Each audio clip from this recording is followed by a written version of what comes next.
दोस्तों कहते हैं कि जो दूसरों के लिए गड्ढा खोदता है वो खुद उसी में गिर जाता है। इसे मैं आपको एक कहानी के द्वारा समझाता हूँ। कहानी बहुत मजेदार है, वीडियो को अंत तक जरूर देखना।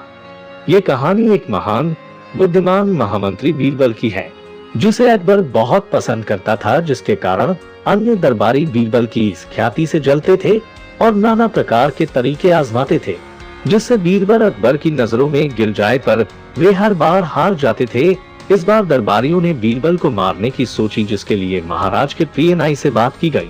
नाई ने बीरबल को मारने के लिए अच्छी खासी मोटी रकम की मांग की, जिसे दरबारियों ने आसानी से मान लिया। मौका पाते ही नाई ने अपना दांव खिला। उसने अकबर से कहा कि अकबर को उनके पिता हुमायूं के लिए कुछ विशेष करना चाहिए।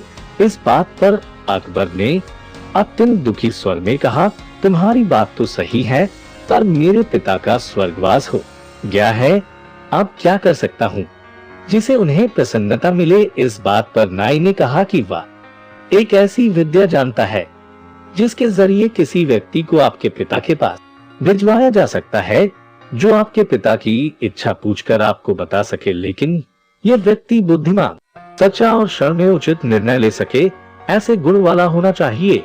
ये सब गुण जानने के बाद अकबर को बीरबल का ही नाम सुझा और अकबर ने बीरबल को दरबार में आने का संदेश भेजा। दूसरे दिन अकबर ने बीरबल को पूरी बात बताई और कहा, बीरबल की एक समाधि बनाई जाएगी जिस पर मंत्र पढ़े जाएंगे, जिसके बाद बीरबल स्वर्ग जाकर हमारे पूर्वजों के समाचार पूछ कर आएगा। तब बीरबल ने पूछा, इस उत्तम कार्य का सुझाव किसने दिया महाराज?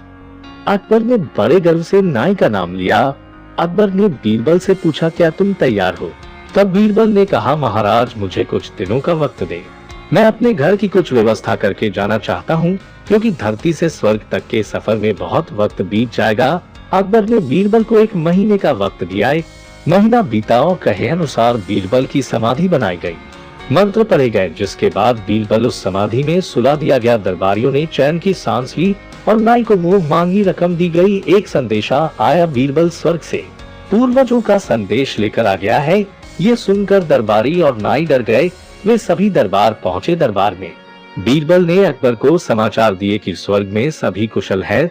तब अकबर ने पूछा कि वहाँ कोई कमी हो तो बताओ, हम उसे पूरा करेंगे। बीरबल ने कहा, है महाराज, स्वर्ग में कोई नाई नहीं है। देखिए, मेरे भी बाल एवं दाढ़ी काफी बढ़ गए हैं, अतः हमें वहाँ एक नाई भेजना चाहिए। तब उसी नाई को भेजने का फैसला लिया गया। ये सुनकर नाई डर गया और उसने पूरा सच कर दिया, जिस पर अकबर ने नाई और दरबारियों को सजा सुनाई। लेकिन सभी जानना चाहते थे कि बीरबल कैसे बच गया। तब बीरबल ने सच बताया, क्षमा कीजिए महाराज, लेकिन इंसान मरने के बाद जहाँ जाता है वहाँ कोई जीवित व्यक्ति नहीं जा सकता, इसलिए मुझे पता था कि ये एक षड्यंत्र है। मैंने आपसे 1 महीने का वक्त मांगा था। इस 1 महीने में मैंने समाधि के नीचे एक सुरंग बनवाई और कई महीनों तक छिप कर रहा और अपने बाल एवं दाढ़ी के बढ़ने का इंतजार किया, ताकि नाई को सबक सिखा सकूं। दोस्तों, इस कहानी से ये पता चलता है कि जो दूसरों के लिए गड्ढा खोदता है वो खुद उसी में गिरता है। अतः खुद को महान बनाने की होड़ में दूसरे को कष्ट पहुंचाने के बजाय अपने कर्म पर ध्यान देना चाहिए। यदि आप दूसरों से अधिक सफल होना चाहते हैं तो आपको मेहनत भी दूसरों से अधिक करनी होगी। अगर आप ऐसा नहीं कर सकते हैं तो आप सफलता के हकदार भी नहीं हैं।